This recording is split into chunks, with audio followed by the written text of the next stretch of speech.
Olá, viva mais uma vez, amigas e amigos que têm vindo por aqui, passam por aqui por este canal.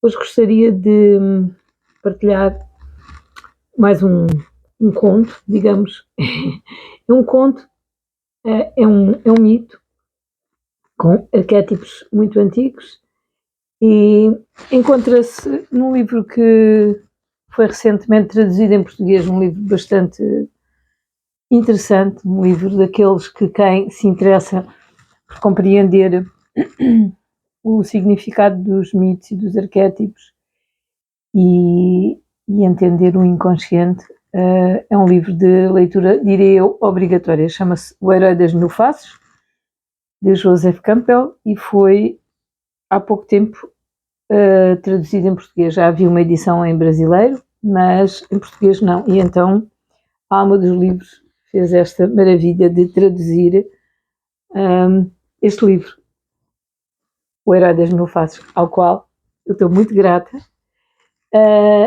Estou a relê-lo novamente, tendo lido há muito tempo, na sua versão original, e encontro aqui um mito que já queria há um tempo falar sobre ele, ou contá-lo, mas também falar, e vou aproveitar, visto que o Campbell explica tão bem a questão deste mito, o mito do rei Minos e do Minotauro, de Teseu e o Minotauro e o rei Minos, e ele, digamos que se adequa tanto à realidade atual que achei que seria muito conveniente e interessante contá-lo aqui. Então vou passar a contar, a ler o que aqui está logo no início deste livro, na primeira, no prólogo, aliás, é no prólogo que se chama o monomito. Portanto, o Campbell entendia que depois de todas as pesquisas que ele fez e comparação de mitos, que há um monomito, portanto, que é exatamente esse mito do herói, o herói que percorre, o herói interno, claro, que percorre uma série de etapas e provações e que depois entra no seu inconsciente, portanto vai encontrar lá todos as sombras, os arquétipos, as personas que estão lá e depois confrontar-se com elas e voltar ao consciente. Então, eu vou começar. Conta-se, por exemplo, a história do grande Minos, o rei da ilha Império de Creta no período da sua supremacia comercial. Ele contratou o célebre artesão Dédalo para conceber e construir um labirinto, onde pudesse esconder algo do qual a corte tinha tanta vergonha como medo. Havia um monstro no palácio, nascido de Parsifai. Parsifai era a rainha de Minos. O rei estivera ocupado, diz a lenda, em guerras importantes para proteger as rotas comerciais e, portanto, Parsifai tinha sido deixada sozinha e tinha sido seduzida por um magnífico touro, nascido do mar, branco como a neve. Na verdade, isso não foi nada pior do que aquilo que a própria mãe de Minos permitira acontecer. A mãe de Minos é a Europa, portanto, e é sabido que ela foi carregada até Creta por um touro branco que apareceu na praia. O touro era Zeus e o filho honrado dessa sagrada união foi o próprio Minos. Agora, respeitado em todos os lugares e servido com prazer. Como então poderia Parsifai ter sabido que o fruto da sua indiscrição seria um monstro, um filho, com corpo humano, mas cabeça e cauda de touro? A sociedade culpou amplamente a rainha, mas o rei não estava inconsciente da sua parcela de culpa. O touro branco fora enviado pelo deus Poseidon há muito tempo, enquanto Minos lutava com o seu irmão pelo trono. Minos afirmava que o trono era dele, por direito divino, que tinha orado ao deus para enviar um touro do mar como sinal e que tinha selado a oração com a promessa de sacrificar o animal imediatamente, como oferenda e símbolo de servidão. Ora, o touro apareceu e Minos assumiu o trono. Mas quando contemplou a imponência da besta que lhe foi enviada e pensou na vantagem que seria possuir tal espécime, decidiu arriscar uma substituição comercial, supondo que o deus não se importaria. Oferecendo no altar de Póseidon o melhor touro branco que possuía, ele juntou o outro ao seu rebanho. O Império Cretense prosperou sob a jurisdição sensata desse célebre legislador e modelo de virtude pública, que a capital tornou-se o centro luxuoso e elegante da principal potência comercial do mundo civilizado. As frotas cretenses chegaram de todas as ilhas e portos do Mediterrâneo. Os artigos de Creta eram apreciados na Babilónia e no Egito. Os seus pequenos e ousados navios chegaram mesmo a atravessar os portões de Hércules em direção ao mar aberto. Os portões de Hércules são, portanto, aqui a entrada do Mediterrâneo, não é? Gibraltar, ali aquela zona. Os artigos de Creta eram apreciados na Babilónia e no Egito. Os seus pequenos e ousados navios chegavam mesmo a atravessar os portões de Hércules em direção ao mar aberto, navegando pela costa em direção norte para trazer o ouro da Irlanda e o estanho da Cornualha, bem como em direção a sul, passando em torno do Cabo do Senegal em direção à remota terra dos Iorubas e aos distantes mercados de marfim, ouro e escravos. Mas em casa, inspirada por Poseidon, a rainha foi tomada por uma paixão ingovernável pelo touro. Portanto, foi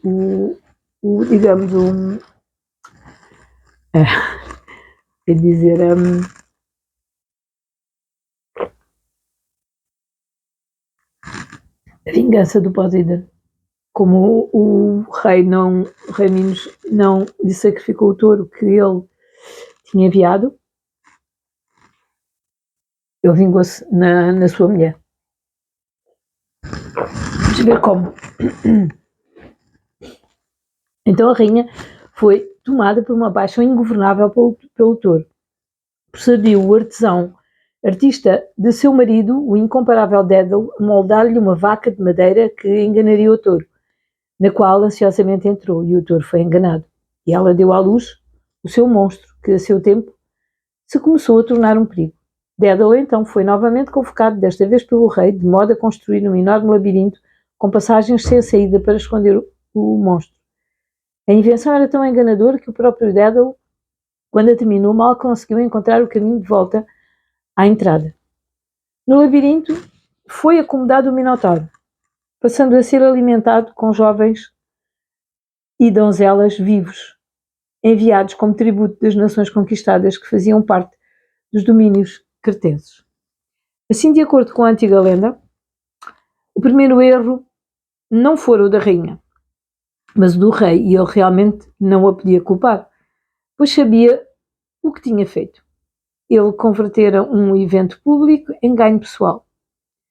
Quando o sentido da sua investidura como rei se centrava no facto de deixar de ser uma pessoa privada. A devolução do touro devia ter simbolizado a sua submissão absolutamente altruísta às funções do seu cargo. Por outro lado, a sua retenção representa um impulso de autoengrandecimento egocêntrico. E, portanto, aquele que se tornou rei pela graça de Deus transformou-se no perigoso tirano Holdfast. Esta palavra, portanto, tem aqui uma nota que diz Holdfast, refere-se originalmente à estrutura botânica que permite à alga fixar-se ao leito rochoso do mar. Na literatura, esse nome foi dado a personagens caracterizados pelo egoísmo e ganância. Portanto, pela graça de Deus, transformou-se num perigoso tirano que quer tudo apenas para si mesmo. Assim como os ritos de passagem tradicionais que costumavam ensinar o indivíduo a morrer para o passado e a renascer para o futuro, também as grandes cerimónias de investidura o despojavam do seu caráter privado e cobriam com o manto da sua vocação. Esse era o ideal. Fosse homem, o homem um artesão ou um rei. Pelo sacrilégio da recusa do rito, no entanto, o indivíduo separa-se como unidade da unidade maior de toda a comunidade. E assim, o um é dividido em muitos, e estes então lutam uns contra os outros, cada um por si, e só podem ser governados pela força.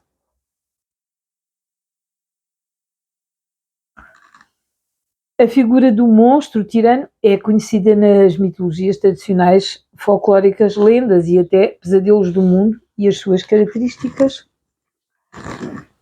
são essencialmente as mesmas em todo o lado. Ele é o acumulador das benesses gerais. É o monstro ávido dos direitos gananciosos do meu e para mim. A destruição causada por ele é descrita na mitologia e nos contos de fadas como sendo generalizada por todo o seu domínio. Pode não ir além da sua família, da sua própria psique torturada ou das vidas que destrói com o toque da sua amizade e assistência. Ou pode atingir a extensão da sua civilização inteira. O ego entumecido do tirano é uma maldição para ele e o seu mundo, por mais que os seus negócios pareçam prosperar. Auto-aterrorizado, assombrado pelo medo, atento a todos os lados para poder enfrentar e combater as agressões que espera do seu ambiente, que são principalmente reflexos dos impulsos de aquisição incontrolável dentro de si mesmo, o gigante da independência autoconquistada é o mensageiro do desastre do mundo. Embora, na sua mente, ele se possa mover por intenções humanas. Onde quer que ele ponha a mão, surge um grito, que, se não proclamado aos quatro ventos, vem com mais pesar de dentro de cada coração. Um grito que chama pelo herói redentor, o portador da lâmina brilhante, cujo golpe, cujo toque, cuja existência libertará a terra. Aqui não podemos ficar de pé, nem deitados ou sentados, nem mesmo silêncio há nas montanhas, mas trovões estéreis e secos, sem chuva, nem mesmo solidão há nas montanhas, mas sombrias faces rubras que zombam e rosnam, atrás das portas de casas de barro ressequido.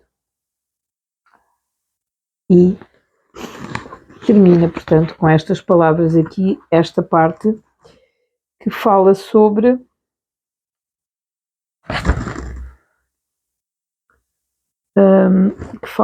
portanto, a questão do mito do Rei Minos e do Minotauro, e, portanto, está presente em todos os humanos, portanto, em todos nós, quando temos um ego entumecido, como diz aqui, e, portanto, queremos arrecadar para nós as coisas e depois temos medo de as perder, portanto, não trabalhamos para o coletivo, para o bem comum. Isso, qualquer pessoa no seu trabalho, qualquer governante no seu cargo, que o faça, e isso é bem visível atualmente, as questões das guerras, as questões de todas as desgraças, estão